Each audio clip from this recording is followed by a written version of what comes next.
Down in the guttering neon of the Pride Ring, a small-time sinner named Dovetail was 3 seconds from the best night of his afterlife and didn't know it was his last. He'd cornered a mark in an alley off the pentagram's east spoke, some fresh-faced soul who still flinched at the sirens, still hadn't learned that every kindness in this city came with teeth. Dovetail had a knife made of nothing special, and a grin made of worse. Rain that wasn't quite rain sizzled off the corrugated tin above them, and the whole alley stank of ozone and rotting sugar, the particular perfume of a city built out of appetite. Somewhere a few blocks over, a jumbotron with Vox's face on it was selling something nobody needed. Business as usual in hell. Nothing personal, Dovetail said, which was a lie, because in hell everything was personal. That was the whole point of the place. Then the streetlights died. Not flickered, died. The whole spoke, block after block, going dark in a wave that rolled outward from a single point like the city was holding its breath. Dovetail turned. His mark had already bolted. And in the dead black center of the street, where a second ago there'd been nothing but wet asphalt and steam, the dark had gone solid, and the solid had a shape, and the shape was climbing down out of the air on the back of something that was not a horse and had never been alive. The pale rider hit the ground without a sound. Ash lifted around his boots and didn't settle. Under a hood the color of old bone, a mask stared out, a skull that wasn't a skull, worn like a face, and behind the eye holes, something patient and cold regarded the alley, the sinner, the whole rotten glittering city, and found all of it wanting. 3 more shapes resolved behind him.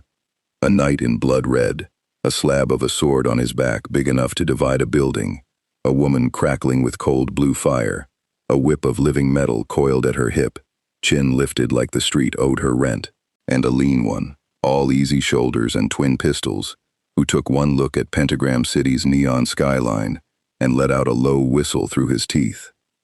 "Huh," said the gunslinger. "So this is the basement." Dovetail did the smart thing. For once. He ran. He made it 4 steps before death turned his head. Just slightly, just enough. And Dovetail's legs stopped belonging to him.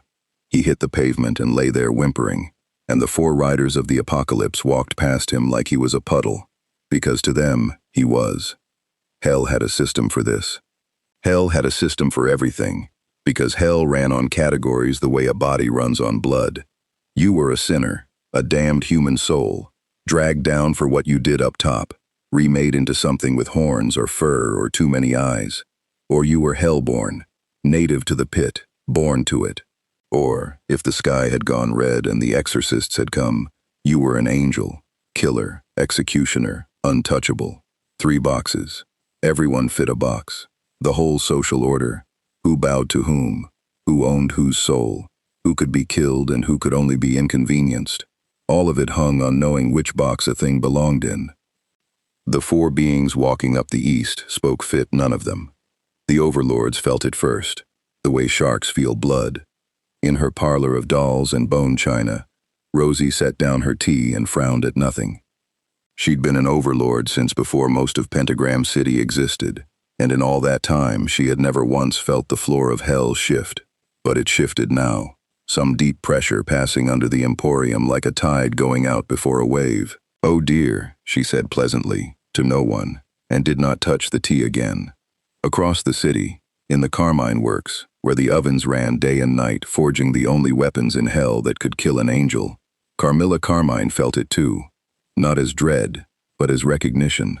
She had spent centuries studying what could and could not be killed, and something had just arrived in her city that pinged against instincts she'd honed on the corpse of an exorcist. She sent her daughters home early, and stood alone on the factory floor, listening to nothing, her hand resting on a blade of angelic steel. And in a half-built hotel at the ragged edge of the ring, where the paint was still wet and the sign still read Hazbin Hotel under a flickering neon heart, a demon with a permanent grin and a 1930s radio crackle to his voice tilted his head like a hound catching a scent on the wind. "Well now," Alastor murmured to an empty lobby, static purring at the edges of the words. "That's new." New was the most dangerous thing that could happen in hell. Hell hated new. Hell had spent an eternity carving everything into its proper place, and here came four things with no place at all. If you want the honest version of what walked into hell that night, and the honest version is the only kind worth telling, you should know who these four were before the pit ever tried to make sense of them. They were the last of the Nephilim, the firstborn horror of creation, children of angels and demons both, a race so terrible that heaven and hell had briefly stopped hating each other long enough to wipe them out together. Four had survived that genocide by kneeling, by binding themselves to the charred council, the gray and grinding power that kept the balance between the three kingdoms, and becoming its enforcers, its executioners, its four horsemen: death, war, fury, strife. They were not good. Let's be clear about that, because hell was about to make the same mistake everyone made, and read powerful as safe or powerful as ally. They were not either. They had ended civilizations on a council writ. They had killed their own kind, had ridden down the last of the Nephilim when the council pointed, and not flinched. Death had done something in the long dark of their history that even the other three didn't say out loud. They were creatures of the balance, and the balance did not care about mercy. It cared about the scales sitting level, which was exactly the problem, because the scales had been tipping for a very long time, and something down here had finally tipped them far enough that the council felt it, a wrongness in the machinery of the three kingdoms, a wound that wouldn't close, and sent its riders through the dark to find the source and cauterize it. They had come to hell looking for what was breaking the world. They were going to find a princess with a hotel and a dream, and it was going to complicate absolutely everything. A quick word from the other side of the screen, since this is the natural place to catch our breath. If apocalyptic riders crashing the gates of hell is your kind of thing, subscribe, because this channel drops these crossovers constantly, and I'd hate for you to miss the next one. This whole nightmare was suggested by Mr. Grimm, who threw Darksiders at the Hazbin Hotel and asked what breaks first. So if you've got a pairing rattling around your skull, drop me a universe and a character in the comments, and I'll build the collision. Every one of these is written by me. Now, back to the four things hell can't name. Strife was the one who started talking, because Strife was always the one who started talking. Okay, I'm gonna say what we're all thinking. He holstered nothing, his guns were already away, and spread his arms at the skyline, the jumbotrons, the red-black clouds, the sheer volume of the place. This is the tackiest apocalypse I have ever personally attended, and I was at the last one. It's a holding pen. Fury's voice was cut glass. Her eyes tracked the sinners peering out from behind dumpsters and broken windows. Dozens of them, drawn by the impossible dark and too frightened to come closer. Souls kept look at them. They're not being punished. They're being stored. They're being harvested. Death hadn't stopped walking. He moved through the alley like the alley was a formality, and where he passed, the fear in the air thickened until you could taste it. This is a city of the damned that governs itself, feeds on itself, owns itself. Somewhere in it, someone has learned to hold a soul like a coin. He stopped, tilted the bone-white mask up toward a distant tower, where a heart-shaped neon sign guttered against the dark, and somewhere in it, something has begun to do the opposite. That's the anomaly. War's first words. His voice came out of the red night like a landslide, slow, deliberate, enormous. His hand rested on the hilt of the sword across his back, and the sword, faintly, was growling. The council's writ, the wound in the balance. It's the nicest thing I've seen since we got here, Strife noted, which, honestly, is a red flag. Death said nothing. Death was looking at the hotel. He could see it from here. Everyone with the eyes for such things could see it, because it burned in the fabric of the place like a struck match in a coal cellar. Down there, at the ragged edge of a city built to keep souls damned forever, something was trying to send them up, to redeem them, to break the one law that heaven and hell had never, in all their bloody history, disagreed on, that what fell stayed fallen. To the council, that was a violation, a crack in the wall between the kingdoms, the kind of thing the horsemen were sent to seal. To death, standing in the ash of a city where a small-time sinner still lay whimpering behind him, unkilled, spared for no reason at all except that killing him would have been beneath the moment. It was, for the first time in a very long time, a question. We find the source of the wound, War said. We assess it. If the council's judgment requires it, we end it. That is the writ. That is always the writ, Fury muttered. Death finally turned from the hotel. Behind the mask, the ancient regard swept over his three siblings, over the cowering city, over the whole reeking neon carcass of the Pride Ring. When he spoke, it was quiet, and quiet from death was the loudest thing in any room. Before we end anything, he said, we will understand it. This place is not what the council believes. Look, he gestured, and the gesture took in everything. A hell that runs itself, overlords who buy and sell the soul as currency, and somewhere above all of it, his hand rose toward that distant red membrane between the rings and whatever lay past them, a heaven that reaches down into a hell it supposedly abandoned. That is not balance. That is not even war. That is a slaughterhouse pretending to be a law. The whimpering behind them had stopped. Dovetail, forgotten, had finally gotten his legs back and dragged himself into the dark, and neither he nor any sinner watching from the shadows understood that they'd just heard the four most dangerous beings in the afterlife decide, together, that before hell was judged, hell would first be seen. So, Strife rocked back on his heels, grinning under the neon. Do we knock, or do we make an entrance? Death was already walking toward the heart-shaped sign. We knock, he said, for now. The hotel's front doors were, at that particular moment, being defended. Not from the horsemen. Nobody inside knew they were coming. They were being defended from the idea of guests, in general, by a spider demon in a fluffy pink coat who had bet Husk $20 that not one single soul would voluntarily walk through those doors this week, and who had accordingly propped himself against the frame to gloat about it in advance. Face it, Toots, Angel Dust was saying, thumbing through his phone, three of his four arms occupied with a drink and a cigarette, and the general business of not caring.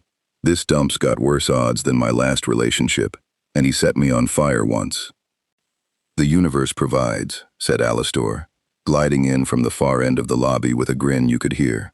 The static under his voice had a new edge tonight, an interest that hadn't been there this morning. As it happens, Angel, I believe our little establishment is about to receive its very first walk-in. Charlie, my dear, you'll want to be presentable. Charlie Morningstar came skidding out of the back office mid-sentence, a redemption pamphlet in one hand and pure, undiluted hope in her eyes.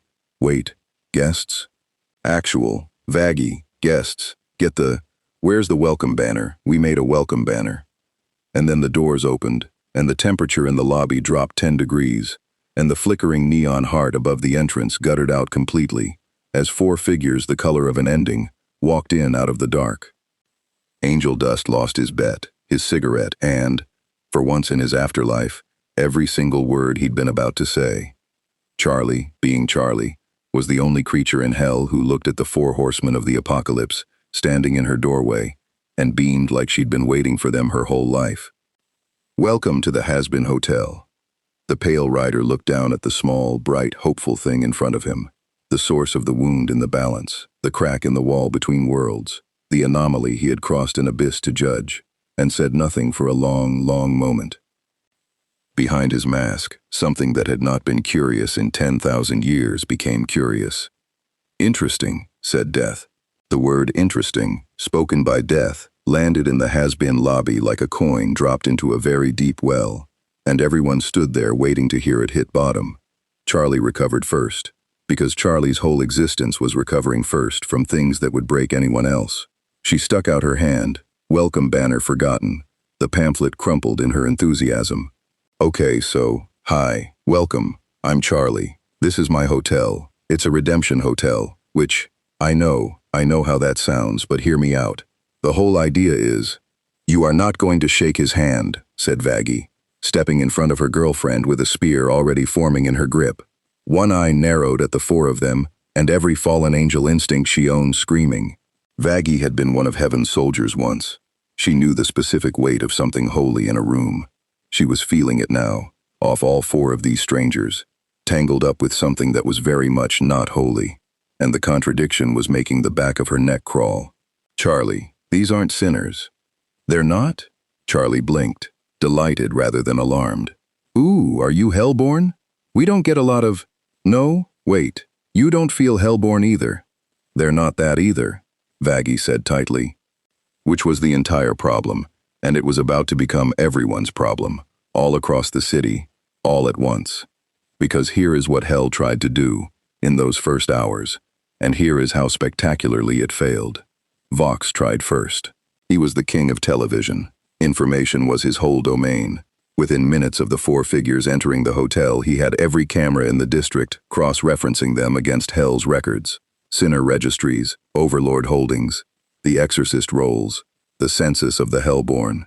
His screens hummed, his algorithms churned, and every single one of them returned the same answer, which was no answer at all. Uncategorized, uncategorized, uncategorized. The faces wouldn't hold focus. The heat signatures read as four things at once. When his facial recognition tried to sort the pale one, the software didn't crash. It quit, cleanly, like it had looked at something and decided it would rather not. "Run it again," Vox snapped, and the blue light of 100 screens flickered across a face that was, for the second time that night, not smiling. Voxy. Velvet didn't look up from her phone, thumbs flying, already 3 posts deep into whatever this was. It's been trending for 20 minutes. Nobody can tag them. Nobody knows what they are. Do you know how insane the engagement is on a thing nobody can name? People are losing their little minds. She finally glanced up, and even Velvet, who had never in her afterlife met a spectacle she couldn't monetize, looked for half a second, uneasy. The comments are getting weird, though. People saying they went dark on the east spoke. Whole blocks. Lights just died. It's a stunt, Vox decided, because Vox needed it to be a stunt. Somebody's making a play. New overlord, big entrance. We've seen it 100 times. He was already composing the response, already planning how the V's would get out in front of it, own the narrative, make these newcomers theirs before anyone else could. Val, are you even? Valentino was watching the feed of the tall red one. War, the way a butcher watches a side of beef. That big one, the moth purred, smoke curling from his mouth, would make me a fortune. None of them understood. That was the thing about the V's. They had built an empire on the certainty that everything in hell could be recorded, sorted, sold, and owned. Every soul a product, every face a market. And four things had just walked into their city that the entire apparatus of that empire could not so much as label. It should have frightened them more than it did. It was going to. Back in the lobby, Alastor had made a decision, and Alastor's decisions were the most dangerous weather in hell.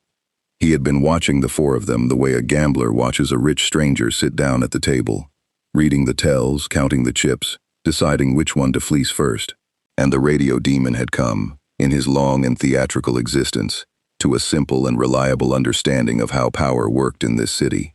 Everything had a price, and everyone could be bought, and the fun was in finding the number. He had bought Husk. He had bought Nifty. He had, through a certain arrangement he did not discuss, bought most of what he had. A deal was Alastor's native tongue, and he was very, very good at it. "You must forgive our Charlie," he said, gliding forward with his cane tapping the floorboards in a jaunty little rhythm, static warming his voice into something almost genial. "She does get ahead of herself. But she's quite right that new arrivals are a rare treat down here, and rarer still ones with such." His grin widened, and the shadows in the lobby leaned toward the four of them, curious as cats. Presence. 4 of you. Traveled far, I'd wager. Tired, perhaps. In need of arrangements. He let the word hang. He extended one clawed hand, and behind him, green light coiled up out of the floor in elegant runic spirals, the shape of a deal being offered, the oldest and most binding transaction in hell. "I find that everyone who walks through those doors wants something. Tell me what you want, my friends, and I dare say I can provide it. For a very reasonable consideration." He said all of this to Death. "You have to understand, it was a good play." In the entire lobby, Alastor had read the Pale Rider as the leader, the prize, the one whose deal the others would follow. He was correct about that. He was correct about almost everything, almost always, and it had kept him ahead of every overlord in this city for decades. Death regarded the offered hand, regarded the green runic light, which was already, subtly, wrong, flickering, as though it could not find purchase on the thing it was reaching for. Regarded the grinning demon in the crackling red coat who thought, sincerely, that he was about to buy a piece of the rider of the pale horse. "You wish," Death said slowly. To strike a bargain. For my soul. A portion, Alastor corrected, magnanimous, delighted to be understood. A modest stake, standard terms, you'll hardly miss it. And here, Death did something the whole lobby felt in their teeth. He laughed. It was not a large laugh. It was worse than a large laugh. It was a dry, quiet, ancient exhalation, the sound of something that had witnessed the death of stars finding a very small joke genuinely amusing, and it made the neon heart above the doorway shatter, and the lights along the far wall pop one by one down the row. Alastor's own smile flickered, just a hair, just for an instant, the first time it had faltered in longer than he'd admit, because the shadows he had summoned to lean in curious were now cringing back, pressing themselves flat against the walls, hiding from the pale rider like whipped dogs. You have misunderstood what I am, Death said. The green runic light around Alastor's hand didn't just fail, it reversed. The deal magic, the binding coil that had sealed 1,000 souls to the radio demon, caught on the unnameable nature of the thing it had reached for and rebounded up Alastor's own arm. And for one blinding instant every soul Alastor owned, every contract he held, every leash he'd wound around another creature in this city, pulled taut at once, yanking back against him like a net full of fish, all thrashing the same direction. Husk, behind the bar 3 rooms away, staggered and grabbed his own chest.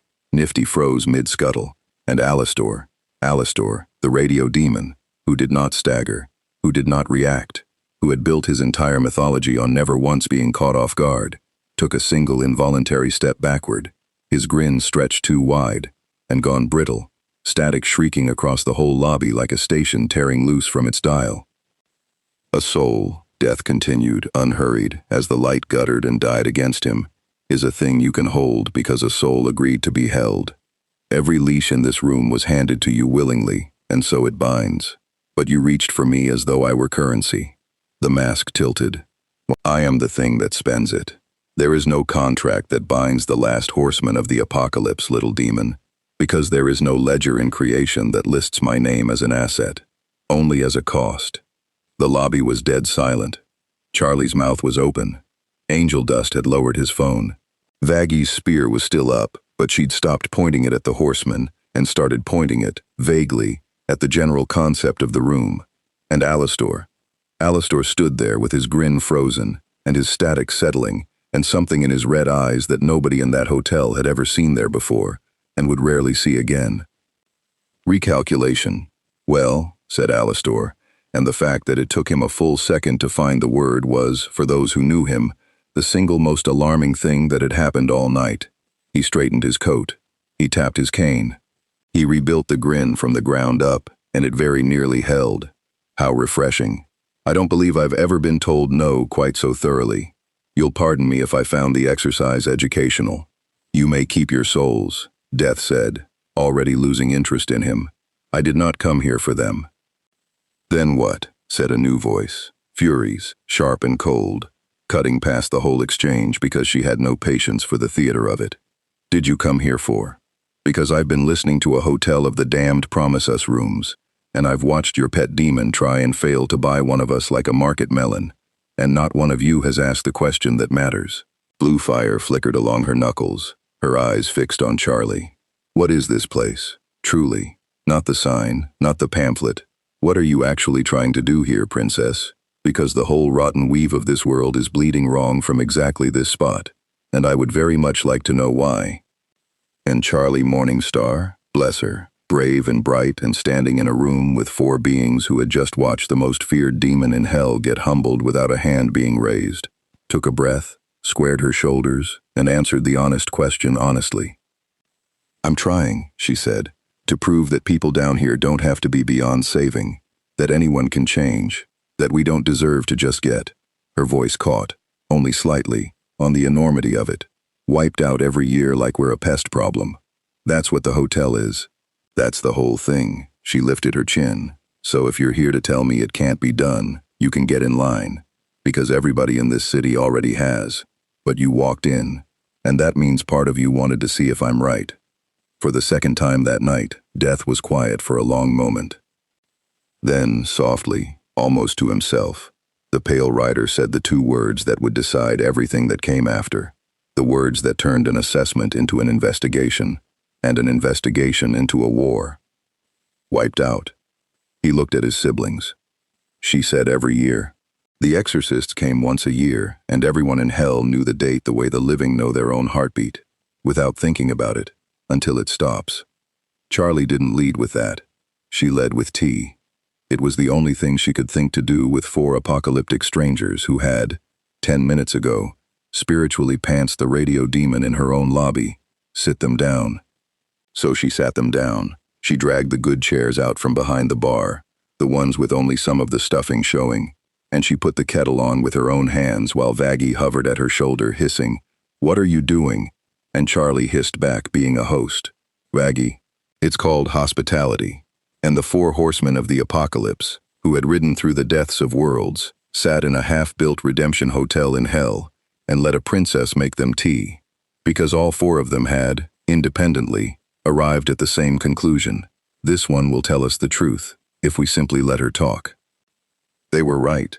Okay, so, Charlie set the pot down, folded her hands, and did the thing she was worst at and best at, which was explaining the worst thing in the world with total sincerity. Hell's overpopulated. Souls come down. Souls don't leave. The numbers just go up forever. So a while back, heaven decided that instead of, I don't know, anything else, they'd fix it by, she swallowed, by sending down an army, once a year, angels, exorcists, and they come through the sky and they kill as many of us as they can before the sun comes up, and then they leave, and we clean up the bodies, and then it happens again the next year. That's the extermination. She said it plainly, the capital letter audible. That's what I'm trying to stop. Not with a war. With this. If souls can be redeemed, if they can go up the way they're supposed to be able to, then the numbers come down honestly, and there's no reason left to slaughter anybody. That's the whole hotel. That's the whole dream. It's just a small cracked laugh. Nobody believes me. The tea went cold in 4 untouched cups, because the horsemen were not reacting the way sinners reacted to the extermination, with the dull, ground-down dread of people who had accepted a thing they couldn't change. They were reacting the way you react to a crime. Fury set her cup down without drinking. The blue fire had gone very still along her hands, which was worse than when it flickered. Once a year, she repeated, flat. By decree. Not judgment, not soul by soul. Weighed and sentenced. A harvest. On a calendar. On a schedule, Strife said, and for once there was no joke under it. He'd taken his boots off the table. You know what that is? That's not even wrath. Wrath's got heat in it. That's inventory management. War had not spoken. War was sitting perfectly still in a chair too small for him, and the sword on his back had begun, very faintly, to growl. A low grinding hum in the wood of the floorboards. The sound of Chase Eater responding to something its wielder felt but had not yet said. When War finally did speak, it came out quiet, which from War was a landslide holding itself back. There are rules, he said. Old ones. Older than this city. Older than the 3 kingdoms in their current shape. When the war between heaven and hell was ended, it was ended. A balance was struck, and a law laid down, that neither kingdom would move against the other's dominion, without cause weighed and cause answered. The souls of the damned are hell's dominion.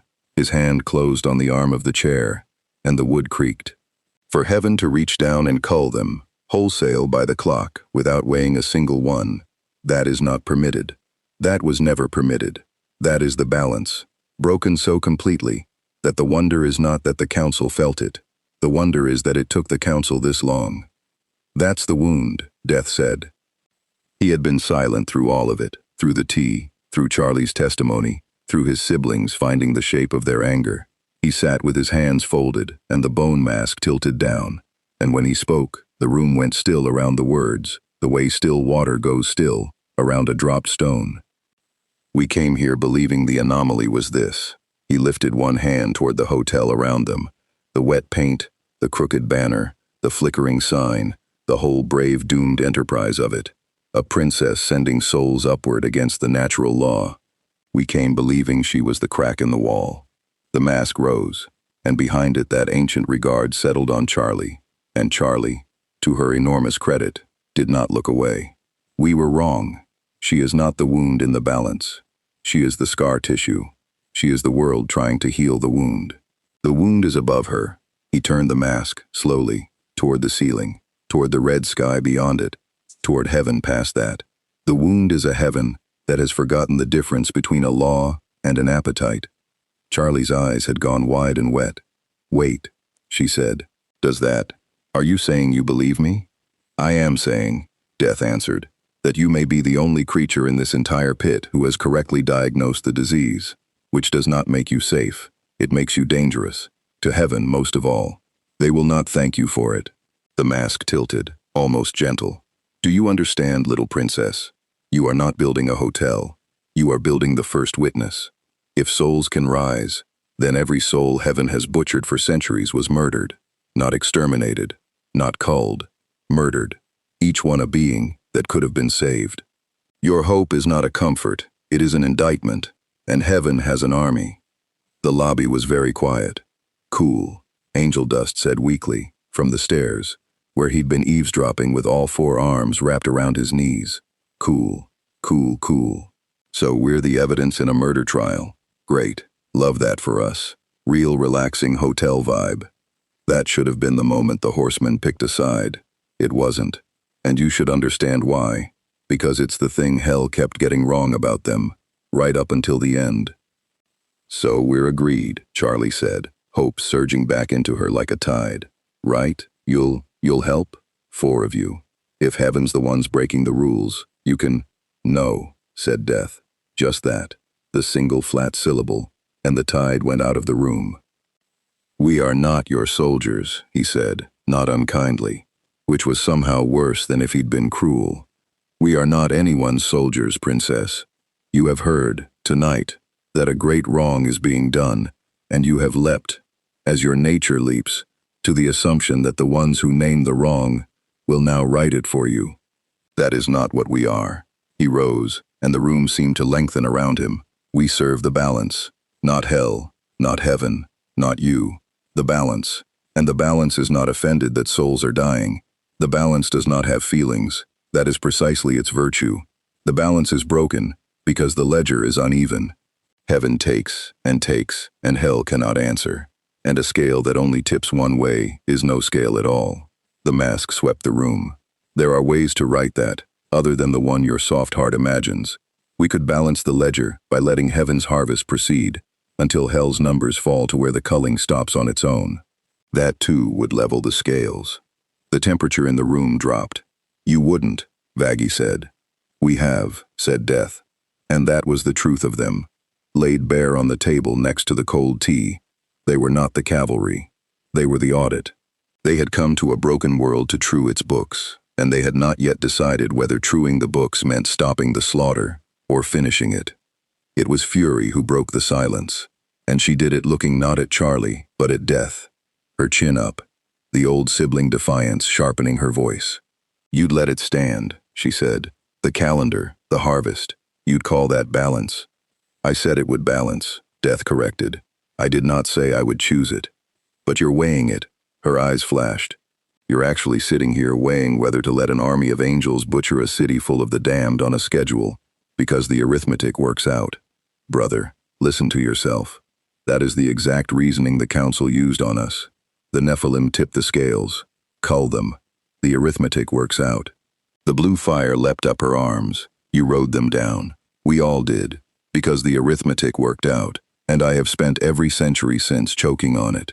So no, not this time. This time the arithmetic can go to hell. It's already here, and I say we find out who's holding the scale and break their hand. It was the most anyone had said in the room. It hung there. And Death, the eldest, the coldest, the one who had done the thing in the dark that even his siblings did not name, looked at his sister for a long, long moment. Perhaps, he said. Only that. But from Death, perhaps was an earthquake, and Fury knew it, and something fierce and old and grieving lit in her face. We assess first, War said, standing, ending it before it could become a fight. All of it. The harvest, the harvesters, the ones who order it. We see the extermination with our own eyes before we render a verdict on it. That is the writ, And for once, the writ and the right thing may point the same way. He looked at Charlie. When does it come, princess? Your slaughter on a calendar. When? Charlie's voice was very small. Well, soon, she said. It's soon. Weeks. We were counting the days before you. Then we have weeks, said Death, to learn everything. And heaven has weeks to notice 4 things in hell that read, to any angel who looks closely, as half their own. The mask turned toward the ceiling one final time, toward the red membrane and the golden country beyond it. And though no one in the lobby could see his face, they all somehow felt the cold attention in it aim upward, like a blade laid flat against a throat. They will look closely, Death said. Let us give them something to see. Far above, in a white court that had not known fear in a very long time, an angel with a golden halo and a jawline like a commandment was, at that very moment, being handed a report he did not understand. 4 heat signatures in the pride ring that his instruments insisted were part angelic, and which no exorcist had put there. Adam frowned at the readout. The hell is this? Adam had been the first man for longer than anyone had been anything, and in all that time he had developed exactly one method for dealing with things he didn't understand, which was to be extremely loud at them until they became someone else's problem. Loot! He waved the readout over his shoulder without looking. Loot, what am I looking at? There's 4. Okay, there's 4 whatevers in the pride ring pinging half angel. And I know they're not mine, because I count mine. And there's supposed to be exactly 0 angels down there until the big day. So either the machine's broke, or somebody's running a... Are you writing this down? Somebody's running a scam. He tossed the tablet onto a cloud-white console. Probably that TV douche, fake angels, deep fake halos, whatever. Send a bird down to confirm, and if it's nothing, we move on, because I've got a set list to finish. Loot took the readout. Loot did not think it was nothing. Loot, unlike her boss, had the specific talent of a soldier who had survived a long time by taking the thing everyone waved off and looking at it, and what she saw on the readout made the professional part of her go cold and quiet. These aren't fakes, she said. The signature's wrong for a fake. It's not painted on angel. It's woven in angel. And there's demon in it too, braided through.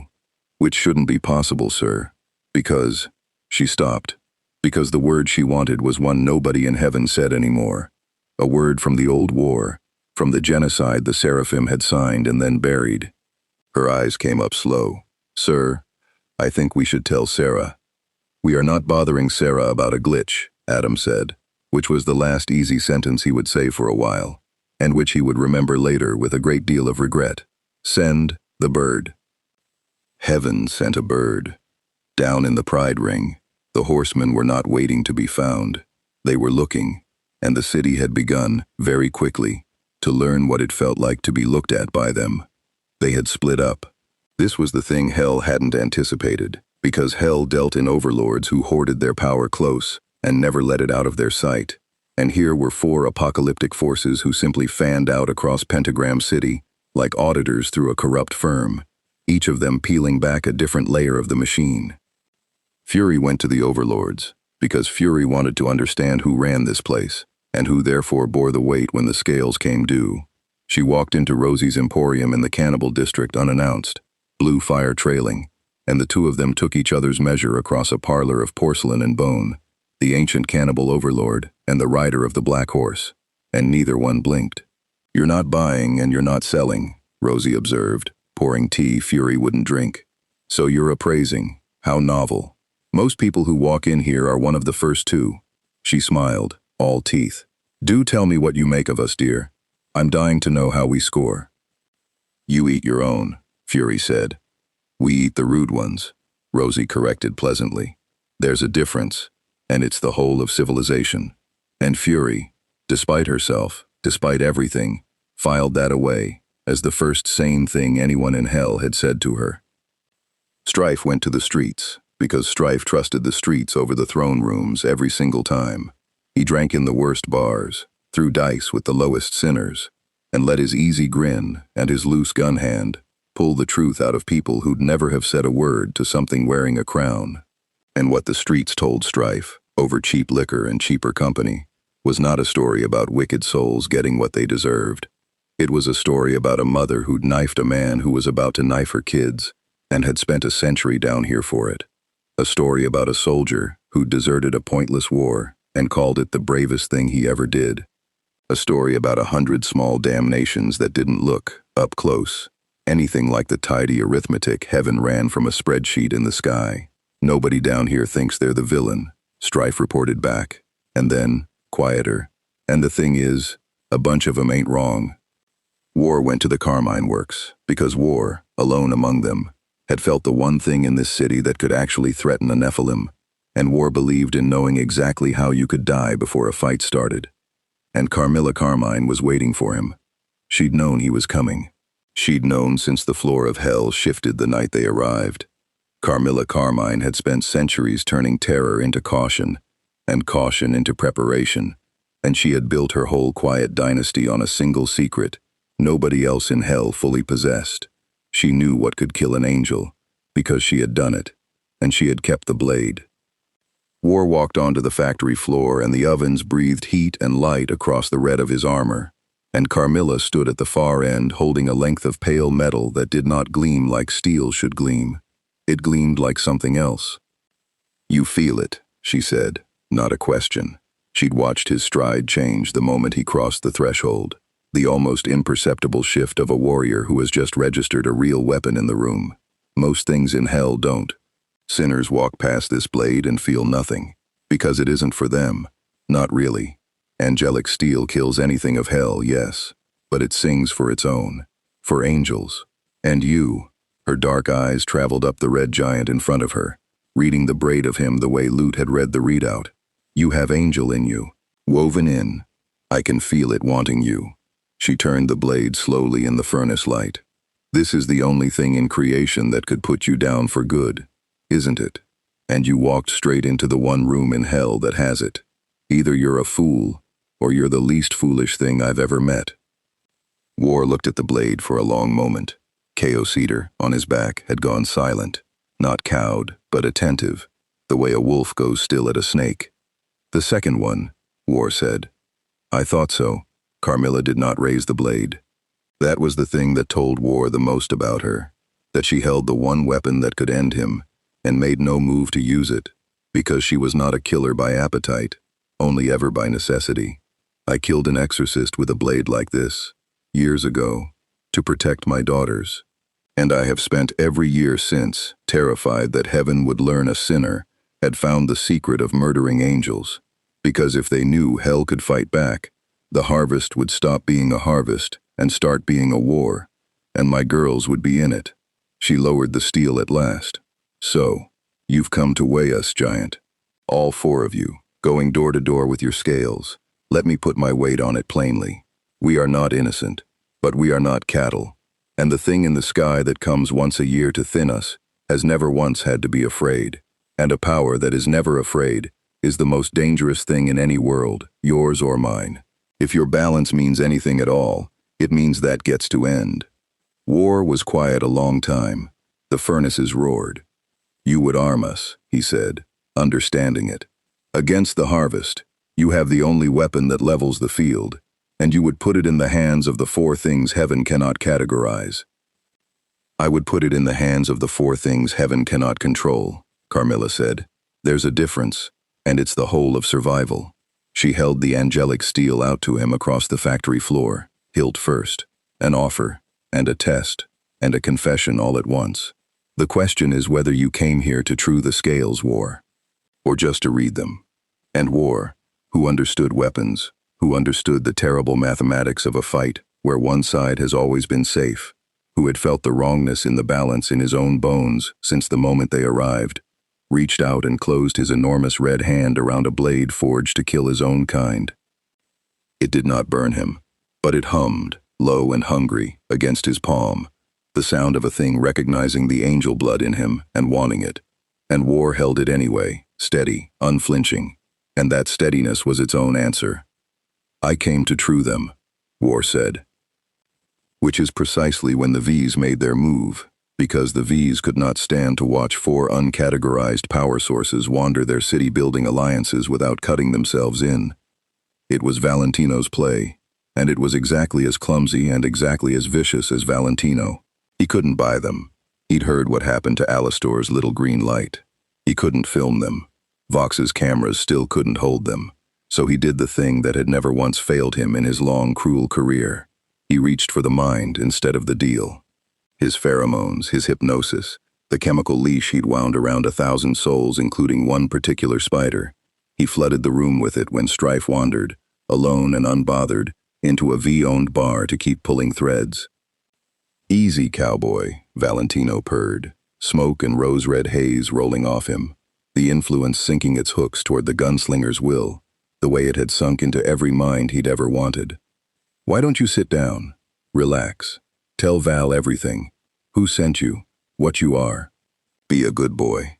The haze hit Strife's mind, found the braided Nephilim nature underneath, angel clarity and demon will woven into something no mortal chemistry had ever been built to touch, and simply slid off, like water off oil, like a con that had walked up to the one mark in the room who ran the exact same game for a living. Strife blinked. Then he started to laugh, the real kind, delighted. A gunslinger who has just watched a card cheat try to deal from the bottom against a man who invented dealing from the bottom. "Aw, buddy," he said, and there was so much genuine warmth in it that it was the most frightening thing Valentino had heard all night. "Aw, no. You tried to charm me?" He stood up off the bar stool, still grinning, and one pistol, Mercy, was suddenly, casually in his hand, not aimed, just there, just present, the way a fact is present. See? That only works on folks who got something you can grab hold of. Little hooks in the soul, little leashes. "And I gotta tell you, friend, with real affection," the grin sharpened, "I don't got a soul you can hook. None of us do. We're the thing that hooks."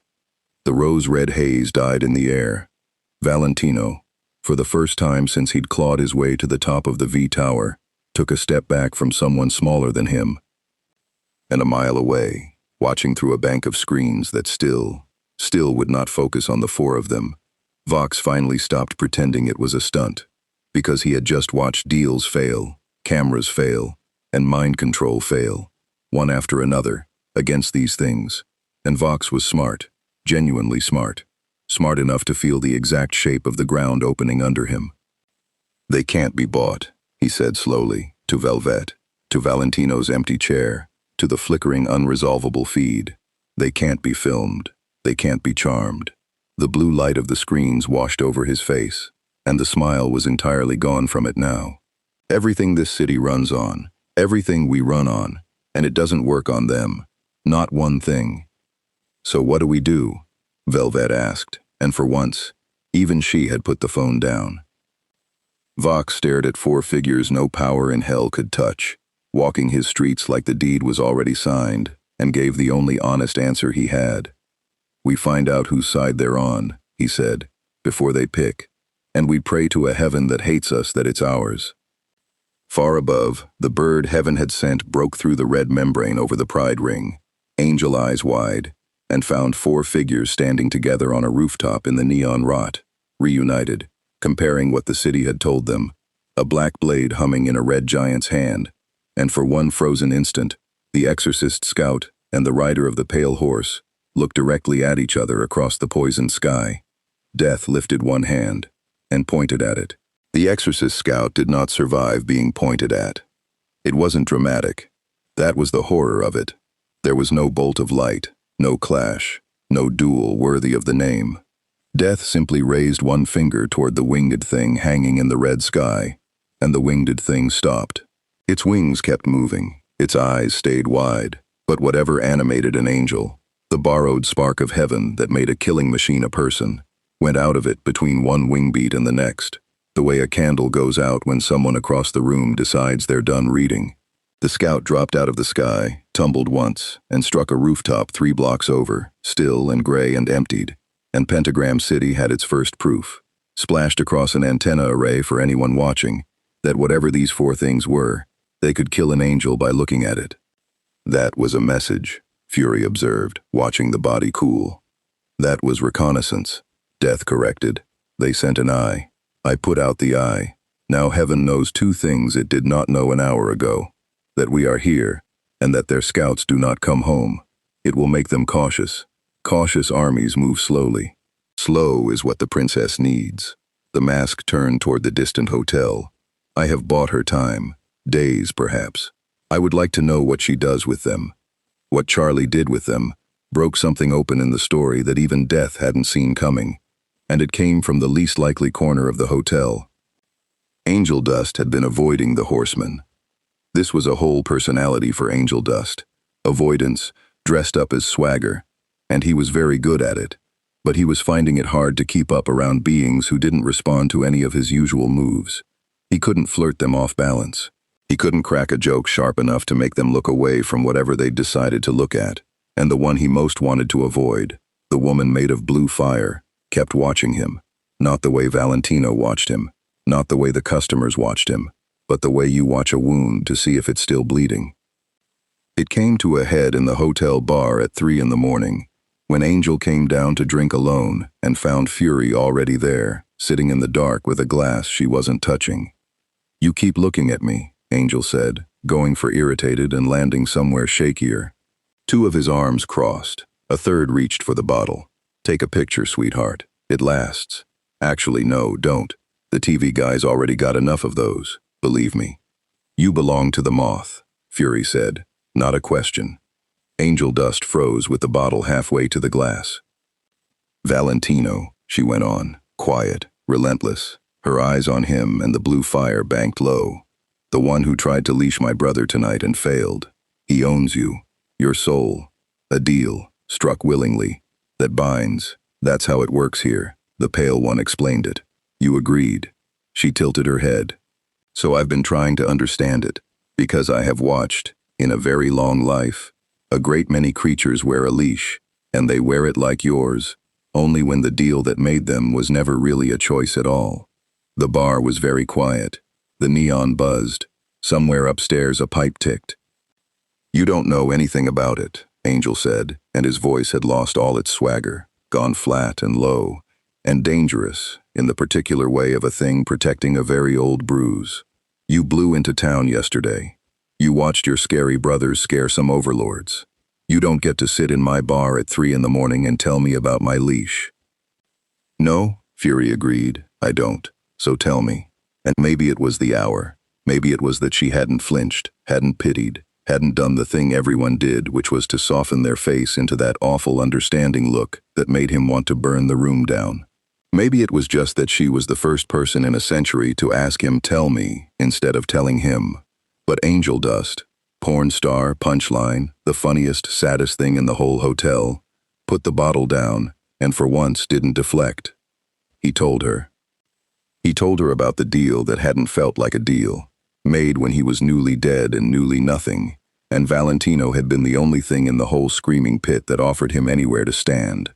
He told her what the ownership meant, day to day, the small print of it, the things the contract let the moth do, and the things it let him take. He told her about the studio and the drugs that made the studio bearable, and the way the 2 of them had grown around each other like a tree around barbed wire, until you couldn't tell anymore which was holding which up. He told her the truth he never told Charlie, because Charlie's face would break, and the truth he never told Husk, because Husk had his own version of it. "I can't get out. It's not that I won't. The deal's the deal. Once you sign, in this place that's it. Forever. That's the whole trap. Everybody down here signs something when they're at the bottom, and then they're at the bottom of the bottom forever, and there's no—" He stopped. His hands were shaking, 3 of them. Fury had not moved, but the blue fire along her arms had gone out entirely now, dead cold, banked to nothing, and in the dark of the bar her face was very still and very old, and her eyes were somewhere else. "There was a war," she said quietly, "before your world had cities. My kind, the Nephilim. We were made from angels and demons both, and we were terrible, and heaven and hell agreed we should not exist, and they came for us together, all of us, everyone. And 4 of us survived, my brothers and I, because we were offered a deal." Her jaw tightened. "Kneel, serve, become the council's blade, hunt the last of your own kind, ride them down where they hide, and live. That was the contract, struck willingly. It binds us still. I have worn it for longer than your species has had language." She looked at him. and for the first time since they'd arrived, one of the four horsemen of the apocalypse looked at a sinner as an equal. So do not tell me I don't understand a leash, Spider. I signed mine at the bottom of the bottom too, and I have spent every century since choking on the thing I agreed to do to survive. A long pause. The difference between us is only this. Mine was a genocide. Yours was a bad man in a red coat, and I have come to think, lately, that the size of the crime does not change the shape of the cage. Angel Dust stared at her. That's the most fucked up pep talk I've ever gotten, he said, wetly. And then, to his absolute horror, he laughed. A real one, cracked down the middle, and Fury, astonishingly, almost smiled. It was not a pep talk, she said. It was a reckoning, and here is the end of it, Spider. And hear it clearly, because it is the thing I came into this bar at 3 in the morning to decide. She stood. The blue fire came back, not banked now, but rising, climbing her arms bright and cold and furious. When the balance is weighed in this city, and my brothers argue arithmetic at me, and death says perhaps the ledger levels itself if we let the harvest run, I am going to think of you, and the mother in the alley the streets told Strife about, and every soul in this pit who signed something at the bottom, because a power that was never afraid gave them no other floor to stand on. Her eyes blazed, and I am going to put my thumb on the scale, not because it's balanced, because it's right. And if my brothers won't, then for the first time in 10,000 years, this horseman rides alone. She walked out of the bar and up the stairs, blue fire trailing, and left Angel Dust sitting in the dark with a truth he'd carried alone for 100 years, and, for one night, hadn't had to. The horsemen were fracturing. That was the thing heaven would never have predicted, and hell couldn't see, and it was the most important thing happening in the entire city. Death felt it, before Fury said a word to him. He always did. You've decided, he said, when she came up onto the rooftop where he stood watching the red sky, not accusing, just naming it. I've decided, she agreed. On feeling. On right, brother. Say the difference to my face if you can find it. She turned on him, and the old fury that gave her her name lit her whole silhouette against the poisoned clouds. You keep the ledger. Fine, keep it. But I have watched this city for 3 days, and I have found 100 creatures at the bottom of the bottom who did the only thing left to them and got an eternity of the knife for it. And I will not, death, not this time, stand at a distance and call their slaughter level, because the numbers work. We did that once, her voice cracked, just slightly, on the old wound. We did that to our own, and you have been quieter than any of us ever since. So don't you dare tell me the arithmetic sits easy in you either. The death said nothing. For a long time. The red sky churned.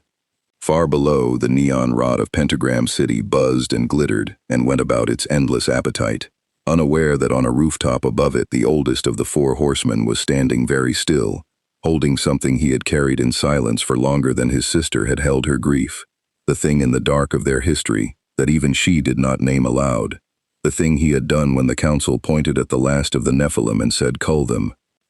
I have not decided, Death said at last, quietly. Do not mistake my silence for the cold you think it is, sister. I am not weighing whether these souls deserve to die. The mask turned toward her, and something in the ancient regard behind it was, for once, almost unguarded. I am weighing whether I am the one who should get to decide it. I have balanced ledgers with a genocide before. I know exactly how it feels in the hand, and I find, 3 days into this rotten city, that I am no longer certain I trust the version of me that could do it again and call it duty. Fury stared at her brother. It was the most he had ever said to her about the thing in the dark. Then don't be that version, she said, softer now. For once, be the other one. Death looked out at the city he'd been sent to judge, and the hotel burning bright and doomed at the edge of it, and the red sky beyond, where an army was even now stirring, because heaven's scouts did not come home anymore, and heaven had noticed, and heaven had begun, at last, to move. The harvest is coming early, he said. They've felt us. They won't wait for the calendar. They'll come to see what killed their eye. He turned from the edge. So we will not have to decide in the abstract much longer, sister. Heaven is going to make it real, and when it does, the mask tilted, and for the first time there was something in his voice that was not the cold ledger at all. We will all four learn which version of ourselves we rode into this city as. Far above, past the red membrane, in a white hall that had not smelled of fear in an age, Adam stood over the emptied husk of his returned scout, flown home dead, hollowed, pointed to death, and stopped being loud.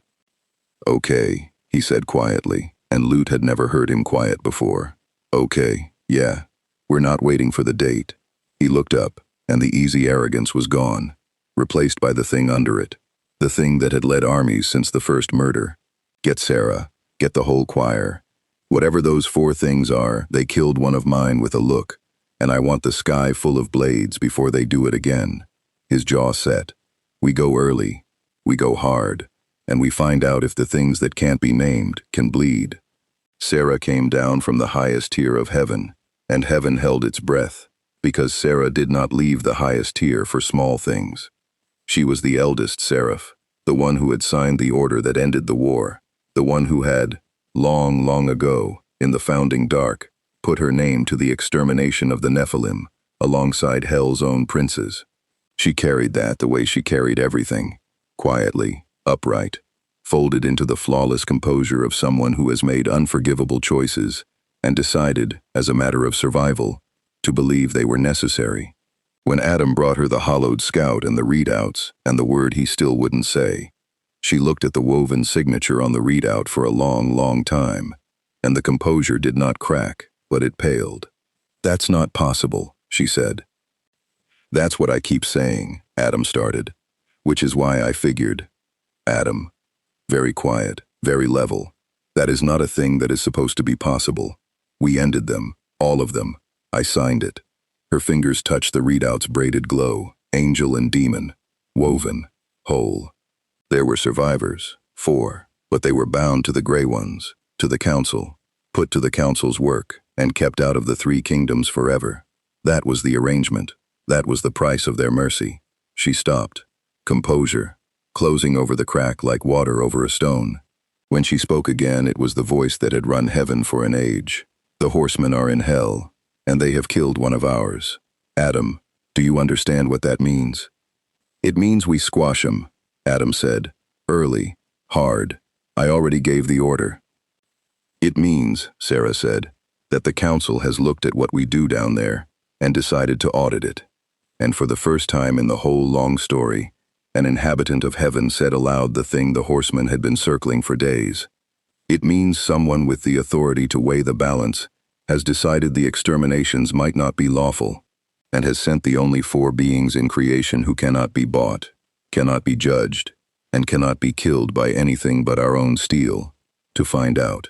The composure held, but her eyes had gone very still. "Rescind the order. We do not attack them. We do not give the audit a corpse to point at." Too late," said Lute. She said it flatly, from the window, looking down through the red membrane at a pride ring that had begun, far below, to glow the wrong color. "You gave the order an hour ago, sir. The choir's already through the gate. They're already falling." And in the sudden white silence of that hall, Sarah closed her eyes, the eldest seraph, who had signed one genocide and spent an age telling herself it was necessary, watching the machinery she'd built lurch, early and unstoppable, toward a reckoning she could no longer call back.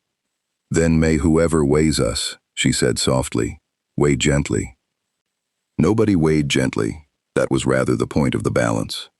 The sky over Pentagram City turned red an hour before it was supposed to, weeks before it was supposed to, and the whole city knew in an instant what the wrong-colored dawn meant, because the whole city had learned it the hard way, over and over, year after year.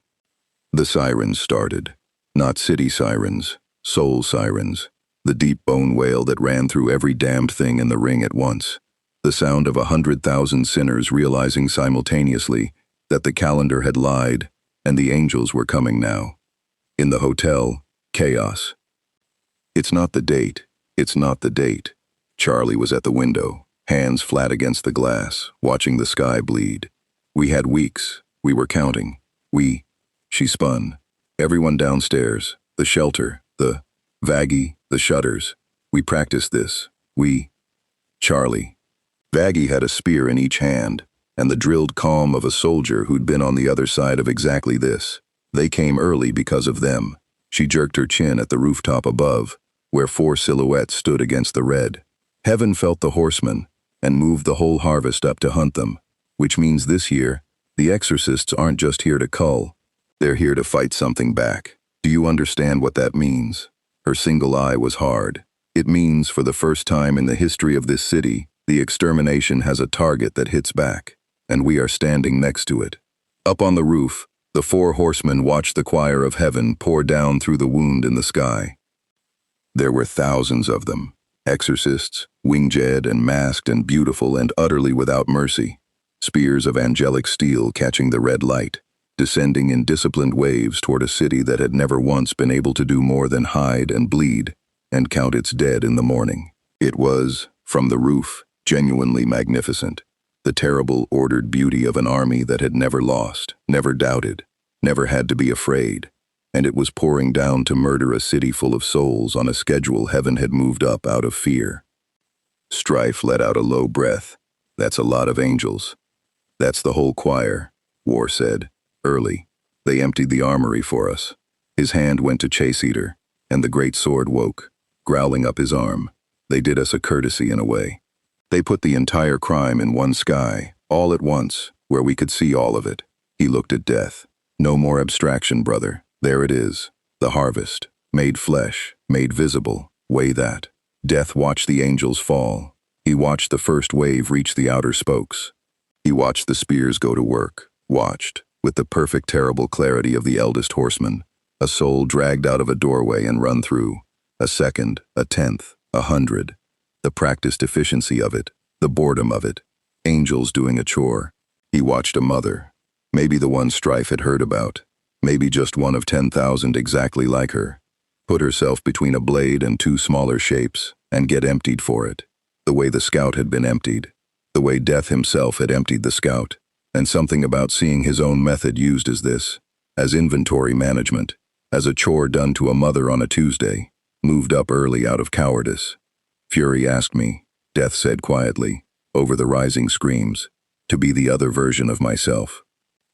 He looked down at the slaughter, the mask tilted, and when he spoke again, the cold that had been in his voice since the founding of the world was still there, but it had turned, aimed now like a blade laid flat against heaven's throat. I have weighed it, said Death. The verdict is rendered. He raised one hand toward the falling choir, the same gesture, exactly the same gesture, that had emptied a single scout out of the sky 3 days ago. This is not a harvest, Death said. It is a murder that repeats, and a murder that repeats is not balanced by allowing it to finish. It is balanced by making the murderer, for the first time, afraid. His hand closed. And across the whole red sky, in one heartbeat, every exorcist felt something reach up out of hell and touch them. Not kill, not yet, but touch. A cold finger laid against the borrowed spark that made each of them a person. A reminder from the rider of the pale horse that the thing they had come to do to others could, tonight, be done to them. And for the first time in the entire history of the exterminations, the choir of heaven faltered in the air. Strife. Death lowered his hand. The sky. Strife was already grinning, both guns out, mercy and redemption gleaming. Finally. Fury. The city. Get to the ones on the ground before the blades do. Blue fire roared up her arms, and the whip scorn uncoiled at her hip like a living thing. With pleasure, brother. A fierce, wet, triumphant look. You chose the other version, and then she was gone off the edge of the roof in a comet of cold flame. War. The Red Knight was already looking at the sky, at the disciplined waves, at the one place in the whole falling army where the formations bent around a central point of authority, where a figure in white armor, with a jawline like a commandment, hung above his choir, directing the slaughter, first man and first killer, the one heaven trusted to lead its harvest. Adam, War said. Not a question. The braid of angel blood in him knew the shape of heaven's champion, the way a blade knows a whetstone. He led the genocide of your kind up there, and he leads this one down here. The same crime, the same hand, 2 ages apart. Chaos Eater roared full awake, and War's chaos form began to build under his armor like a furnace catching. Leave him to me. He beat the radio demon, Death noted. He is the first man, and heaven's finest, and he does not lose. Good, said War, and there was something almost like joy in the landslide of his voice. The pure, clean joy of a warrior who has spent an eternity being pointed at the wrong targets by the council, and has finally, been aimed at a crime that deserves him. It has been a very long time since anything made me try. And the four horsemen of the apocalypse went off the roof and into the red sky. And for the first time since heaven began carving hell like a Sunday roast, the harvest looked up and found something looking back. In the hotel, Charlie stood at the window with Vaggy's hand gripped in hers, watching the impossible, watching an exorcist, one of the untouchable, one of the never afraid, get plucked out of the air by a whip of blue fire and slammed into the street. Watching a gunslinger stand on nothing in the middle of the sky, two pistols blazing, dropping angels out of formation faster than the eye could follow. Watching cold death itself walk up the falling choir on invisible stairs, and everywhere it passed, the beautiful, terrible, ordered army come apart into panic. And watching, at the center of it all, a red giant and a white champion close on each other across the burning sky, like two ages of the world colliding. They came, Charlie whispered, tears on her face. Not fear. Something enormous and terrible and hopeful. They're actually fighting it. Someone's actually fighting it. Yeah, Vaggy said, and her soldier's calm had cracked wide open, and under it was something that had been buried since the day she fell. The thing an angel feels when she watches the machine she was made to serve learn, for the very first time, what it is to be stopped. Charlie, nobody's ever fought it before. Then let's give them a reason to win, Charlie said, and her eyes went from soft gold to burning red, and the hotel's small, brave princess started down the stairs toward the fight. Because if the sky was finally going to burn both ways, then the daughter of Lucifer Morningstar was not going to watch it through a window. Far above, War and Adam met in the center of the red sky, and the whole world held its breath. War and Adam hit each other in the center of the sky, and the shockwave blew out every window on the east spoke. It was not a duel, at first. It was a collision. The first man and the rider of the red horse slamming together with a sound like two continents disagreeing. Chaos Eater against a spear of angelic steel, and the concussion of that first exchange rolled out across Pentagram City, in a ring of shattering glass, and staggered exorcists and sinners diving flat in the streets. They broke apart, circled, came back together, and the sky where they fought became a place no one else could be, a churning core of red light and white fire that the rest of the battle bent away from like water around a stone. Okay, big guy. Adam was grinning. Of course he was grinning. Adam had never once in his existence met a fight he didn't treat like a party. He spun the spear, wings flared wide and golden against the bleeding clouds, and the arrogance came off him in waves because the arrogance was real, was earned, was the confidence of the being who'd beaten the radio demon and led every harvest since the first. You want to know something? I have no idea what you are. Zero. And normally that'd freak me out. But honestly, been a while since I got to hit something that hits back. So thanks for that, whatever you are. Real considerate. You led it, War said. He said it low, under the roar, and he said it while their blades were locked, angelic steel screaming against Chaos Eater with both their weights behind it. And the humming of the angel steel against War was the one thing in this fight that mattered, the one edge Adam had, because that blade could end him where nothing else in hell could. War knew it. War had held Carmilla's twin of it in his own hand and felt it want him, and War pressed into the lock anyway. The genocide of my kind, War went on, grinding the words out through the scream of steel. Ages ago, heaven and hell together, and you at the tip of heaven's spear, riding down the Nephilim where they hid. You led that. The chaos form was building under his armor now, red heat bleeding up through the seams of him, the berserker fury that was his birthright catching like a furnace. And you lead this, the same crime, the same hand. You have spent the whole of your existence being pointed at things that could not fight back, and calling it righteousness. He shoved, and Adam skidded back across the sky. Tonight you were pointed at something that can. Let us see how righteous you feel about that. Oh, Adam said, and his grin flickered, just slightly, just enough. The same hair's width falter Alistor's had shown, the tell of a creature meeting for the first time, a thing it could not quite talk its way past. Oh, you're one of those. You got a whole speech. Fine. You know what, buddy? Here's my speech. Yeah, I let it. Both of them. You know why? He came back in, spear a blur, faster than something his size had any right to be. Because somebody's got to keep the numbers down. You think I like this? You think I signed up to be heaven's exterminator because I enjoy? Okay, no, I enjoy it a little. But somebody has to do it, and everybody up there's too clean to get their hands dirty. So they hand it to the first man, because I've been getting handed the dirty job since there was one other person alive. And there, in the middle of the arrogance, in the middle of the killing, was the crack in Adam. War heard it. War, who understood being pointed at the wrong targets by a higher power that kept its own hands clean, heard the whole ugly shape of it, a being made to do heaven's murdering so heaven could stay beautiful, and doing it, and telling himself it was necessary, for so long that the telling had become the whole of him. I know, War said, and for one strange instant, under the roar, there was something almost like grief in the landslide of his voice. I know exactly what you are, first man.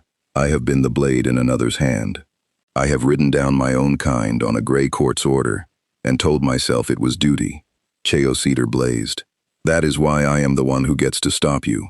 Because I am the only creature in this sky who understands precisely what it costs to be you, and does not think it excuses one single death. Then the chaos form took him, and War stopped talking, because War had run out of words and War had never needed many. Below them, the sky belonged to the horsemen, and the harvest was learning terror. Strife stood on nothing at all in the middle of the choir, mercy and redemption roaring, and he was laughing, because this was the fight Strife had been born for, a whole sky full of arrogant killers who'd never been shot at, discovering all at once what it was to be prey. He didn't kill efficiently. He killed stylishly, dropping exorcists out of formation with impossible ricochets, calling his shots, taunting them into breaking ranks, and then punishing them for it. That's the thing about an army that's never lost, he shouted, to no one, to everyone, spinning a pistol as 3 exorcists came apart around him. Nobody ever taught him what to do when it goes wrong. And Fury was in the streets, where it mattered most. She had made a choice, up on the roof, and she lived it now. While her brothers broke heaven's army in the sky, Fury got between the blades and the ones on the ground. She was a wall of blue fire in the spokes of the city, scorn cracking, pulling exorcists off diving runs, shielding doorways, standing over huddled sinners who had spent their whole afterlives being told no one would ever come, and someone had come. 100 small damnations, the mother in the alley, the soldier who deserted, the spider in the bar. She fought for all of them at once, and every angel she put down thinking of a leash, signed at the bottom of the bottom. Behind you, a sinner screamed, and Fury turned, and an exorcist's spear of angelic steel was already inside her guard, already coming for the angel blood woven through her that the steel could end, and a spear of ordinary hell-forged metal knocked it aside, and Vaggie landed beside her in a crouch, both weapons up, one eye blazing. You're not the only one who fell, Vaggie said. Fury looked at the fallen exorcist fighting for the damned, and something in her cold face cracked into something that was almost a grin. No, she agreed. I suppose I'm not. And they fought back to back, the rider of the black horse and the exorcist who'd chosen love over the choir, and the harvest broke around them like surf on a rock. But it was Charlie who changed the shape of the night.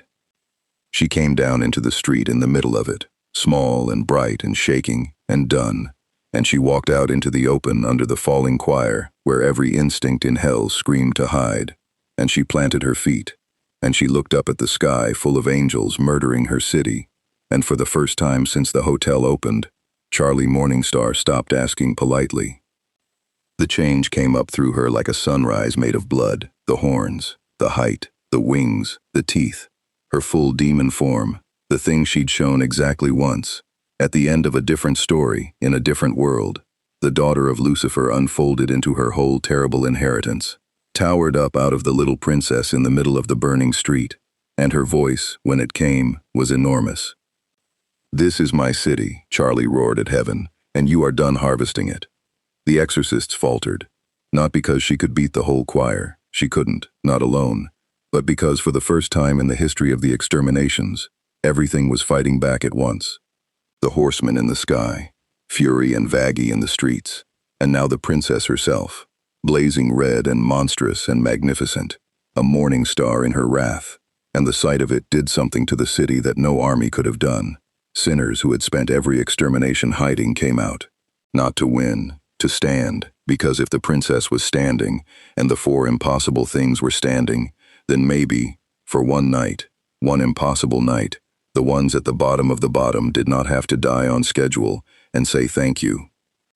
Watching from a tower of screens, Vox saw the whole thing, saw the harvest breaking, saw the city rising, saw the numbers shift in real time, and made the single most important calculation of his profitable existence. "Velvet," he said slowly, "are we broadcasting this?" "Voxy, everyone's broadcasting this." Then broadcast it bigger. The blue light of 100 screens flared, and for the first time the king of television pointed his whole empire not at selling the city something, but at showing it itself. Every screen in hell, right now. Show them the sky. Show them the princess. Show them the angels running. He leaned into the light, and the grin that came back to his face was a new one, a dangerous one. The grin of a creature who has just realized which way the wind is finally blowing. Let all of hell watch heaven lose, and all of hell watched. In the center of the sky, War and Adam reached the end of it. They'd been fighting for what felt like an age. Chaos form against the first man. Chaos Eater against Angelic Steel. Two beings who each understood exactly what it was to be another power's blade, hammering at each other over a burning city. And Adam was good. Adam was better than anything War had crossed in 10,000 years. Fast and vicious and unbreakably arrogant right up until the end. But War did not tire, and War did not doubt, and War had one thing Adam had lost somewhere across the long ages of being heaven's exterminator. War believed all the way down that what he was doing was right. Adam had stopped believing that a long, long time ago. He'd just never let himself notice. The spear of angelic steel came in for the kill. The one blow that could end a Nephilim, aimed true. First man's aim, never missed. And War let it come. Let it score across his side. A wound that burned, that hummed, that no other weapon in creation could have made. Because the opening it cost Adam was the opening War needed, and War had decided a wound that would have killed a lesser thing was a price he'd pay to end the harvest. Chaos Eater came around in a red arc, and War, rider of the second horse, put the first man down. Not dead, down, Adam hit the roof of the Carmine Works and lay there in a crater. Wings crumpled, spear spinning away across the tiles. The grin finally gone. The being who had never lost, who had led every harvest since the first murder, staring up at a red giant standing over him, bleeding angel fire from his side, and not falling. "You?" Adam coughed, genuinely stunned, the arrogance gone, and under it, briefly, something almost like relief. "You actually, nobody's ever..." "Somebody just did," War said. And in the sky above them, the choir of heaven, leaderless, broken, watched by all of hell on a million screens, hunted through the air by cold death himself, did the thing no extermination had ever done in the history of the world. It retreated.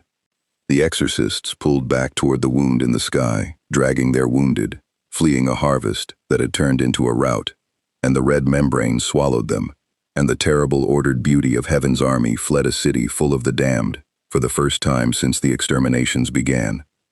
For a long moment, Pentagram City was silent. Then it erupted, a roar that went up from every street and every screen and every soul, the sound of the bottom watching, for the first time, the thing that always won lose. Charlie, still monstrous, still blazing, sank slowly back down into the small bright princess and stood in the middle of her city as it screamed her name and cried. But death did not celebrate. Death floated down out of the emptied sky, and the mask turned, not toward the fleeing choir, not toward the roaring city, but toward the red membrane above, toward heaven, toward the golden country where an eldest seraph stood watching her broken army come home. "They ran," Fury said, landing beside him, breathless and fierce. "Brother, they ran. We did it." "We won a battle," Death said quietly. "We humiliated heaven in front of all of hell, and we sent its army home in defeat, and its first man lies broken on a roof." The mask tilted up toward the wound in the sky. "You do not do that to a power that has never once been afraid and expect it to simply absorb the lesson." His voice was very cold and very certain. "We have not ended the harvest tonight, sister.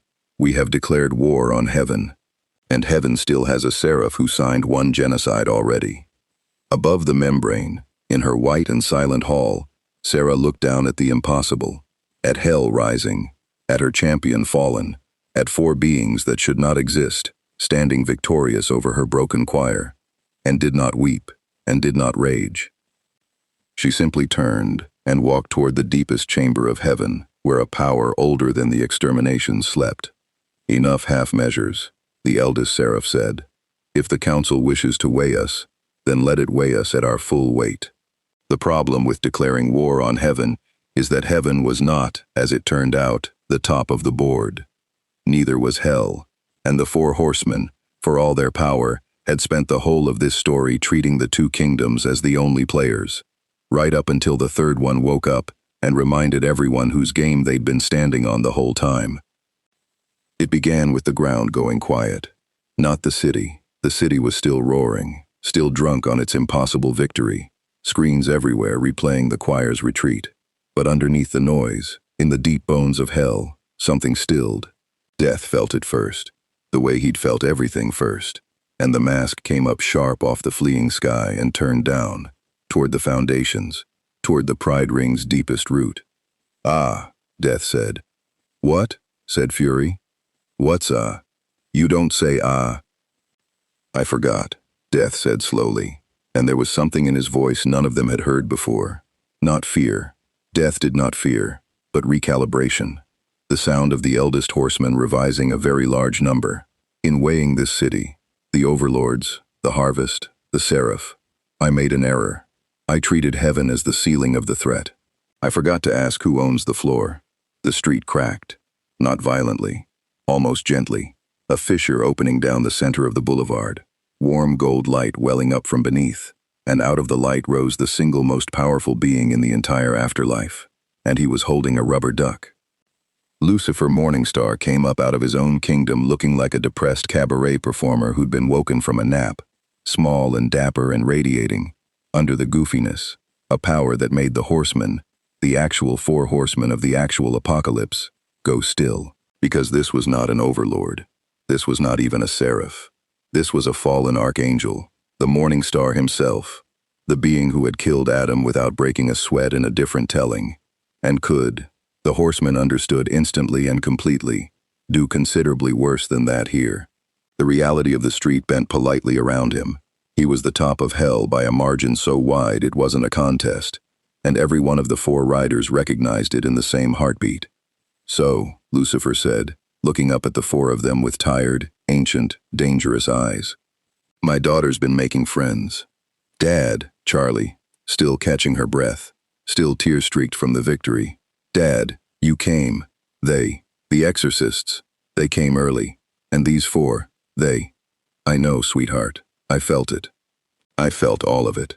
He didn't look away from the horsemen. "The whole of hell shifted the night they arrived. You think your old man doesn't notice when four things walk into his kingdom that even I can't put a name to?" His head tilted. The duck vanished. And the goofy cabaret energy did not disappear so much as it became the mask over something vast and cold and archangelic underneath. "I've been watching, letting it play out. Curious what you'd do. A beat. You broke heaven's army over my city tonight, in front of my daughter. For my daughter, it looks like, which means I owe you a thank you, and a warning, and they're the same sentence. The temperature of the whole street changed. This is my kingdom. Whatever you are, whatever gray court sent you, you are standing on Morningstar ground, and you will remember it." For a moment, four apocalyptic riders and a fallen archangel measured each other in a broken street, and the whole city held its breath, because it did not know, could not know, whether the two most powerful forces it had ever seen in one place were about to ally or annihilate each other. It was War who broke it. War, who understood power, and knew when he was looking at a thing that could kill him. "We did not come to challenge your throne, Morningstar," War said, and inclined his head. Not a bow. War did not bow, but an acknowledgement, warrior to king. "We came to weigh a broken balance, and tonight the scale tipped toward your daughter's mercy over heaven's harvest, and we tipped it. That is all." "That is not all," said Death, "and he knows it isn't." The mask turned to Lucifer, and here the eldest horseman did the thing that made him the eldest horseman. He told the king of hell the exact truth, cold and complete, because Death had decided somewhere over this long night that he was done managing the truth for anyone's comfort, his own included. "Your daughter is right, and it has made her the most dangerous being in 3 kingdoms," Death said. "If souls can rise, every soul heaven ever harvested was murdered. That is an indictment heaven cannot survive being true, so heaven will not let it be true. Tonight we broke their army, and their answer is not to stop. Their answer is upstairs, right now, waking something they have kept sleeping since the founding of the world." The mask tilted up toward the membrane. "The seraph who signed the genocide of my kind has decided half measures are finished. She is going to bring heaven's full weight down on this city. Not a harvest, a war. And your daughter's hotel, your daughter herself, is the reason." Back down to Lucifer. "So, King of Hell, fallen Morningstar, you are the strongest thing in this pit by a wide margin, and even you did not stop the harvest for centuries, because even you decided you could not win against heaven's whole strength. That calculation is about to be tested, whether you like it or not. The only question left is whether you meet it standing beside your daughter, or watching her through a window." The street was dead silent. Lucifer Morningstar looked at Death for a long, long moment. Then he looked at Charlie, small, exhausted, monstrous an hour ago and just a tired girl now, standing in the middle of a city that was chanting her name, and something moved across the ancient face that had nothing goofy in it at all. Guilt, old and deep and worn smooth from being carried a long time. The guilt of a father who had watched, for a very long time, through a window, who had told himself the harvest couldn't be stopped, and let his daughter's hope be mocked, and stayed in his kingdom, playing with rubber ducks while the sky bled red once a year. 7 years, Lucifer said quietly. To Charlie, to himself, "I told myself it couldn't be done, that fighting heaven would just get everyone killed, that the smart thing, the loving thing, was to keep my head down and keep you safe." His jaw tightened. "And then 4 strangers walked into your hotel and did in 3 days what I told you for 7 years was impossible." "Dad, no, let me." He looked back up at the 4 of them, and the archangel came all the way to the surface now. The Morningstar, the first and greatest of the fallen, the being whose rebellion had invented the idea of standing against heaven. When he spoke, the goofiness was gone, and what was left was the thing heaven had feared enough to cast down. "You want to know if I'll stand beside my daughter? You've already answered it for me. I have spent 7 years being the most powerful coward in creation." The gold light rose off him, vast now, wings unfurling behind him for the first time, enormous and terrible and bright. "That ends tonight. If heaven wants to bring its full weight down on my city and my child, then it can remember, at last, exactly who it threw out." The city's roar redoubled. The king of hell had risen. And beside 4 impossible riders and a monstrous princess, the greatest of the fallen archangels turned his ancient burning eyes toward the wound in the sky. But the Charred Council's law does not care about heroic speeches. It came due in the middle of the triumph, and it came for the horsemen alone.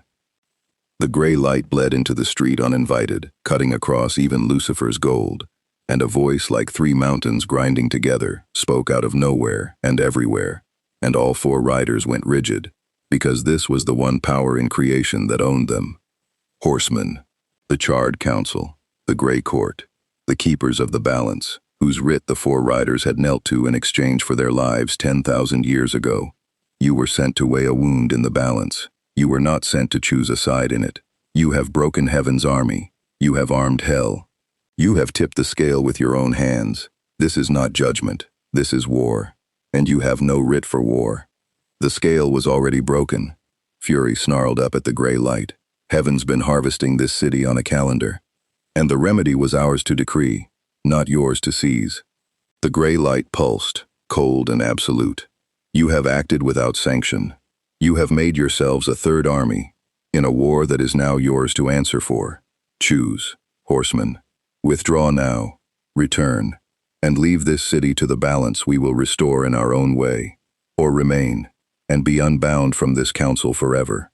No longer our riders, no longer under our protection, no longer anything but the last four Nephilim, alone, in a war against all of heaven, with no council at your back, and no writ to shield you. The weight of it landed on all four of them at once.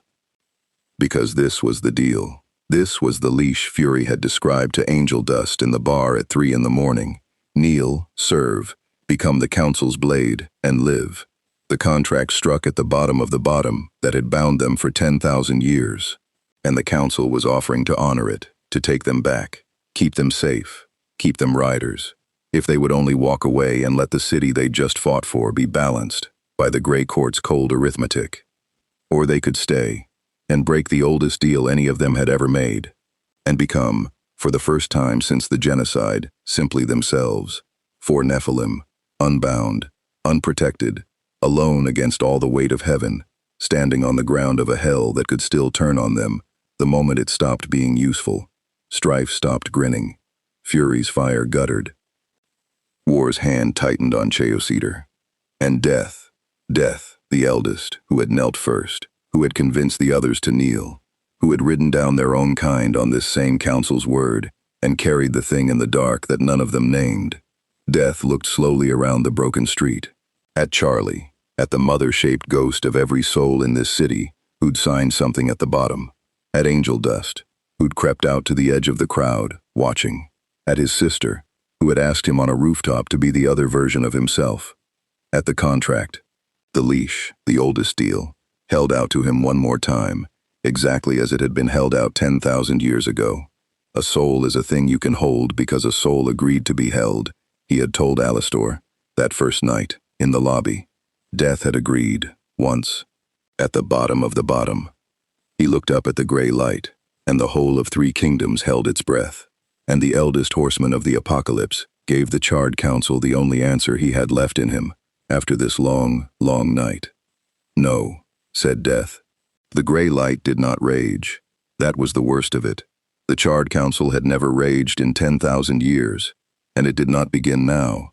It simply withdrew, cold and final, the sound of 3 mountains grinding apart, and as it went, it took something with it, and every soul in the street felt the theft, even if they didn't understand it.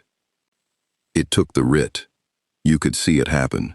You could see it, the 4 riders standing in the broken boulevard, and something invisible and ancient peeling away from each of them at once, a gray weight lifting off their shoulders that had been there so long they'd forgotten its shape, the protection, the sanction, the 10,000-year contract that had made them the council's blade and, in exchange, kept the whole of creation from finishing the job it had started on the Nephilim.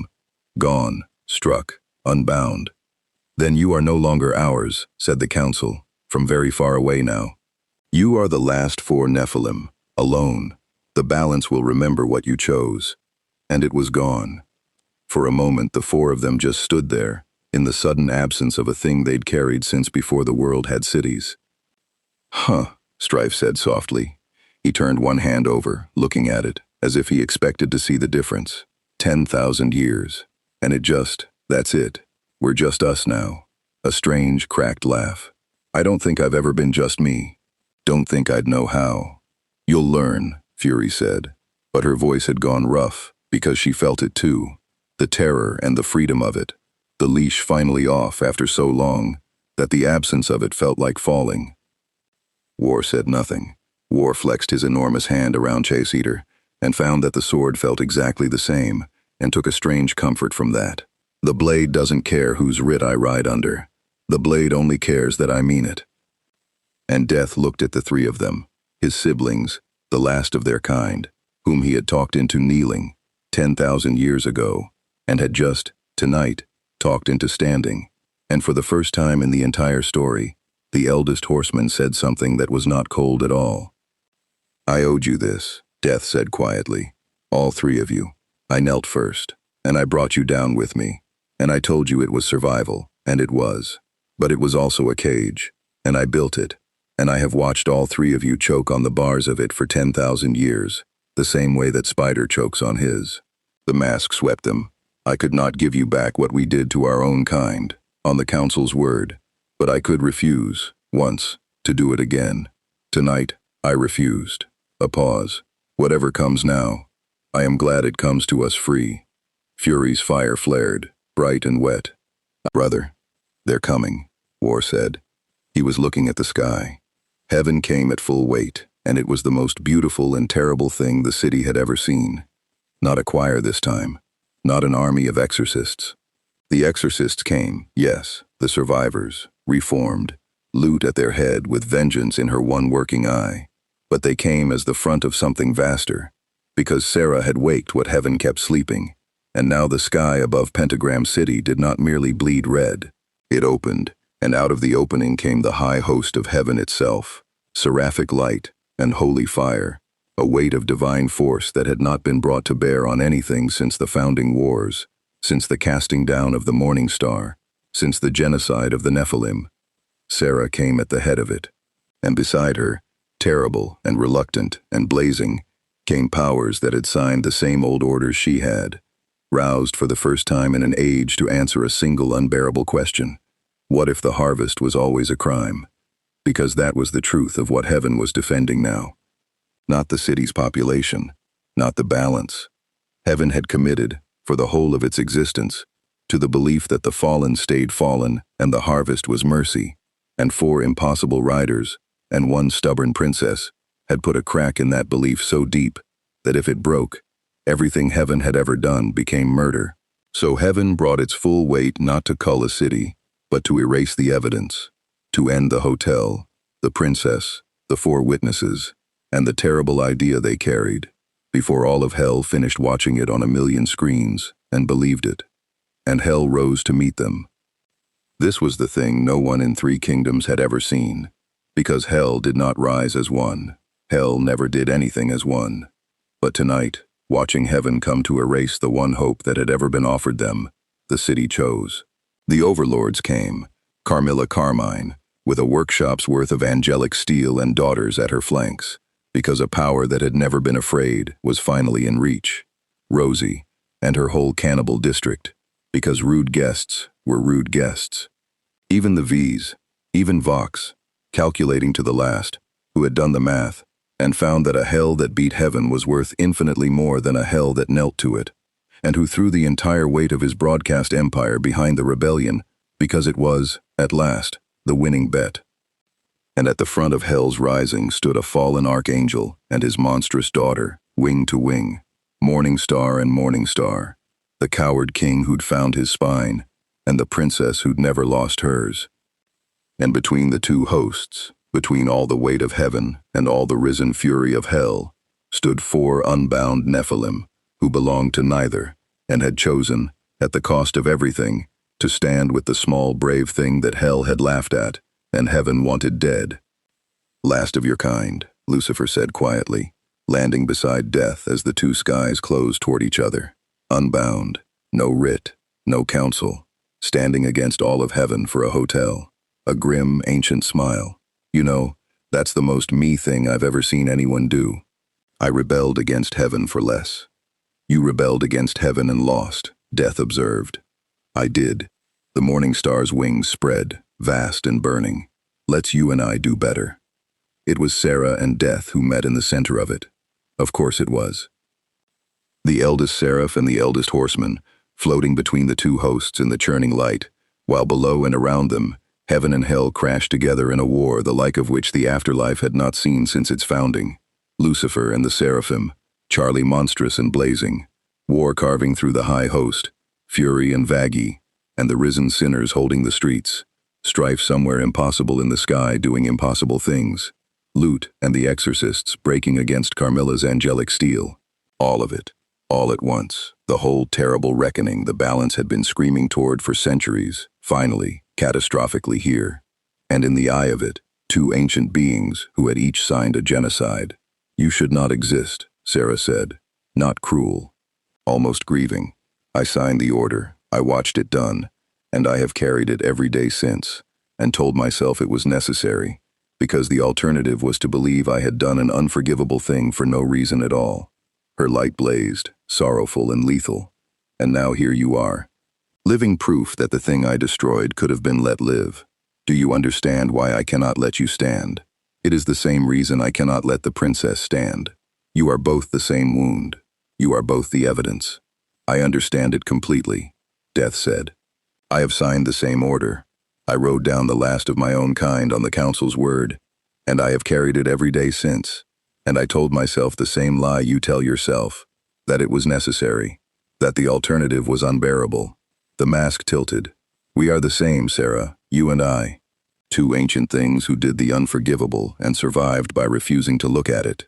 That is precisely why I am the one who gets to answer you. And your answer? That it is never too late to stop being the thing you were. Death's dual scythes formed in his hands, cold and absolute. You cannot undo the genocide, Sarah. Neither can I. But you can refuse, once, to make the same choice again, the way I refused the council an hour ago. The princess has offered you a door. Redemption is real. It is real for the souls in that hotel. It is real for the harvest you can choose to end. And it is real for you, Seraph, the one who signed the order. If you can find the courage to believe the thing you destroyed us to avoid believing. The scythes rose. But you have to choose it, tonight, now, with all of heaven and all of hell watching. Because I cannot make you lay down the harvest. I can only make you afraid not to. And I would so much rather you simply chose. And for one moment, one long, impossible moment, with two hosts tearing each other apart below, the eldest seraph of heaven hung in the burning air and wavered. It was Lut who broke it. Lut, who had no interest in redemption, who had watched her Adam get put down on a rooftop by the red giant, who carried nothing now but grief sharpened into a blade.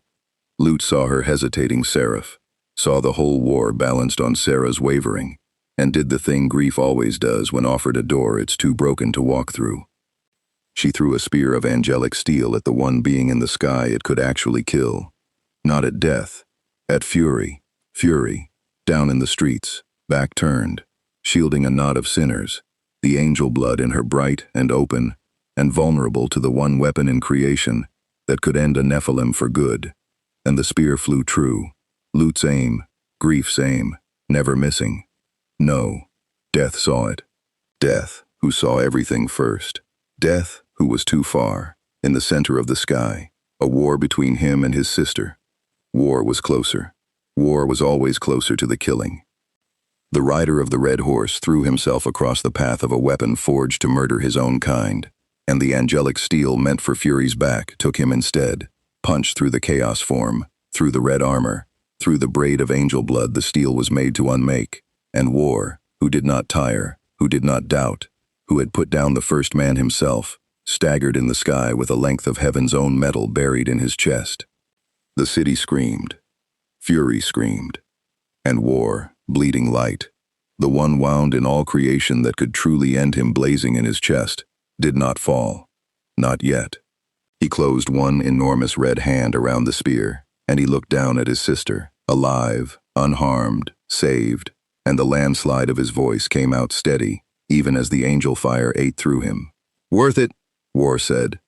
And then the rider of the red horse dropped out of the sky. Fury caught him before he hit the ground.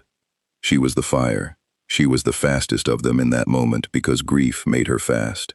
And she got under her brother's falling weight in the middle of the burning street and went down to her knees with him cradled against her, blue flame guttering wild and wrong all around them. War was enormous in her arms, red and cooling, and the angelic steel in his chest sang its terrible song, the one weapon in creation that could end a Nephilim, doing exactly what it was forged to do, to the one of them who had thrown himself in front of it for her. "No," Fury said. "No, you don't. You don't get to do that. You don't get to save me. War, you idiot. You enormous. Take it out. We take it out." "You know we can't," War said, quietly, because the angelic steel was already unmaking him from the inside, and all four of them knew what that meant, and War, of all of them, had always been the most honest about death. Pulling it out won't stop it. It's the one thing, sister, the one thing that was ever going to be able to, something almost like a smile in the landslide of his voice. At least it was for something. At least it wasn't the council pointing me at my own kind. This time I chose the target. His cooling hand found hers. I chose you. The whole war had stopped. That was the thing no one expected. That the two hosts, heaven and hell, tearing each other apart across the whole red sky, simply stopped. Because everyone in 3 kingdoms was watching the same thing, on a million of Vox's screens. One of the 4 impossible riders. The ones who could not be bought or filmed or charmed or named. The ones who had broken heaven's harvest and refused the charred council itself. Dying, in the street, in his sister's arms, from a wound he'd taken to save her. Death came down out of the center of the sky. He knelt beside them, the eldest horseman, who had seen the death of stars, who had been death for the whole of creation, knelt in a filthy hell street beside his dying brother, and for the first time in 10,000 years, Death did not know what to do with death. "I can't," Death said, and his voice, his cold, ancient, unshakable voice, broke on it. "War. I am the rider of the pale horse. I have command over death itself, and I cannot. The steel is angelic. It is made to be beyond me. It unmakes the soul itself. There is nothing to reap, nothing to reach. I cannot." The mask bowed. "I brought you all down into kneeling 10,000 years ago, and tonight I brought you into standing, and it has killed you. This is my doing. This is always my doing." "Brother." War's hand, cold now, rose and gripped Death's. "Stop. Listen to me. For once in 10,000 years, the eldest listens to the second." A breath. It rattled. "You didn't kill me. Heaven killed me. Grief threw the spear, and I stepped in front of it, and I would step in front of it again, because you finally, pointed us at a target worth dying for. Do you understand?" His grip tightened, the last of his enormous strength. "You told the council no. You gave us back to ourselves before the end. And I got to die free, in a war I believed in, saving my sister, instead of a slave in a war I didn't. That is not your failure, Death. That is the only gift you have ever been able to give me." The chaos form guttered out. "Don't you dare carry this one in the dark with the others. This one you carry in the light." And the rider of the red horse looked past his siblings, up, to where a small, monstrous princess had come down into the street with tears streaming down her face, and to where an eldest seraph hung frozen in the sky above, watching a being die for a cause instead of dying on schedule. "Princess," War said, "you were right. Anyone can change." A last, cracked, honest smile. "Even the ones who kill for a living. Even us. Even her. Up there. If she's brave enough." Chesu Cheater, on his back, went silent for the last time. And War, the rider of the red horse, second of the 4 horsemen, the honorable one, the one who understood being a blade in another's hand and died refusing to be one, closed his eyes in his sister's arms, in a free city, in a war he had chosen, and was gone. The silence after was the loudest thing hell had ever heard, and into it, the eldest seraph of heaven descended.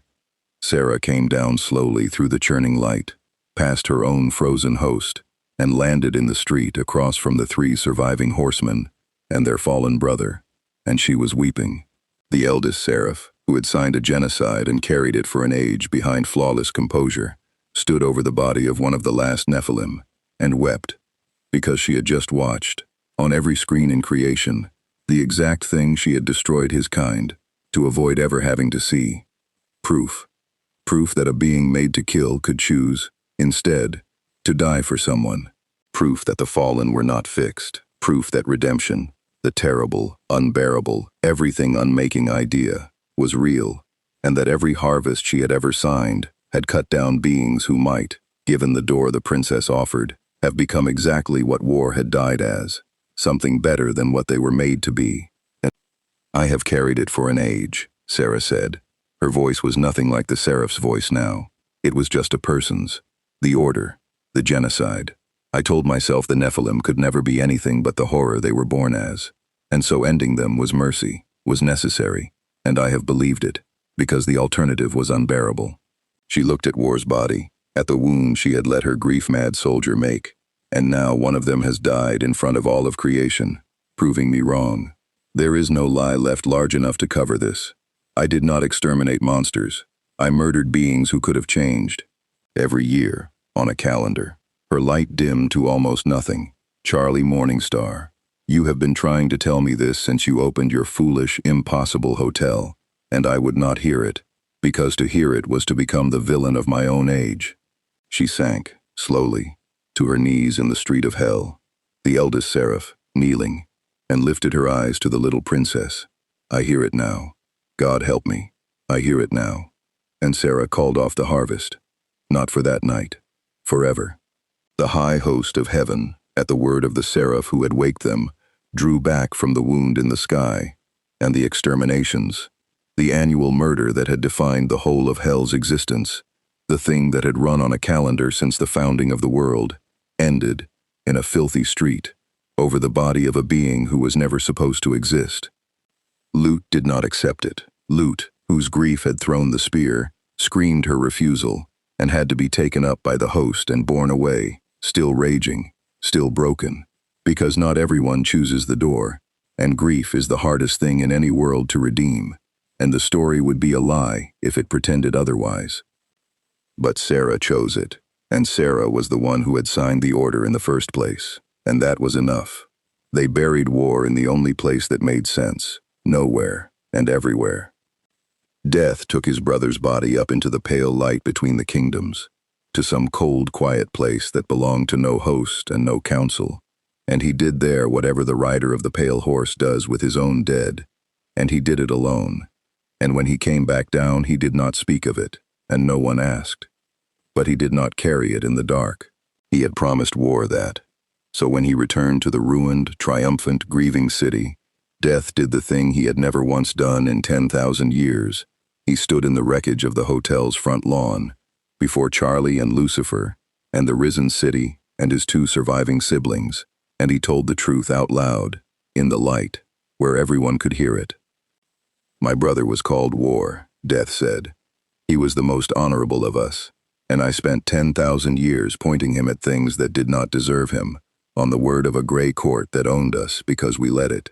Tonight he died free. He died saving his sister, in a war he believed in, ending a genocide that no one, in all the long history of 3 kingdoms had ever been able to stop. The mask lifted. He was right about the princess. He was right about all of it. And I will not let the balance, or heaven, or hell, or any power that thinks it owns the truth, ever forget that the thing that finally broke your endless slaughter was not the strongest force in creation. It was 4 beings who belonged nowhere, and 1 girl who would not stop believing that anyone could change, standing together against everything, at the cost of the best of us. He looked at Charlie. "Keep the hotel open, princess," Death said. "You were the only one in 3 kingdoms who had it right from the start. Fill it, send them up. Prove it, over and over, until not even heaven can pretend it was ever anything but murder." A pause. "My brother bought that with his life. Do not waste it."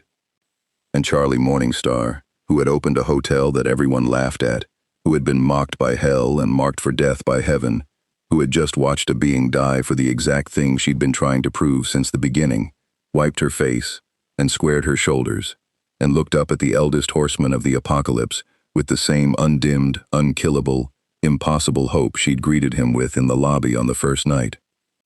"I won't," she said. "I promise. I won't." They did not stay. The 3 surviving horsemen, Death, Fury, Strife, unbound now, belonging to no council and no kingdom, the last 3 Nephilim in all of creation, lingered only long enough to see the harvest truly ended, the hotel rebuilding, the city learning the strange new shape of a hell that no longer counted down to a slaughter. Then they mounted and turned toward the pale road between the worlds, 3 where there had been 4. Fury looked back once, at the city, at the hotel's flickering neon heart burning steady against a sky that would never bleed red on schedule again. "He'd have liked this," she said. "The quiet after. He never got much of it." "He gets it now," Death said. Strife, for once, said nothing at all. He just looked at the empty place in their formation, where a red giant should have ridden, and set his jaw, and rode on. And somewhere behind them, in a hell that had watched heaven lose, and a seraph kneel, and a horseman die, for the idea that anyone can change. The doors of the Hazbin Hotel stood open, and the line of sinners, waiting to walk through them, for the first time since the hotel opened, stretched all the way down the block.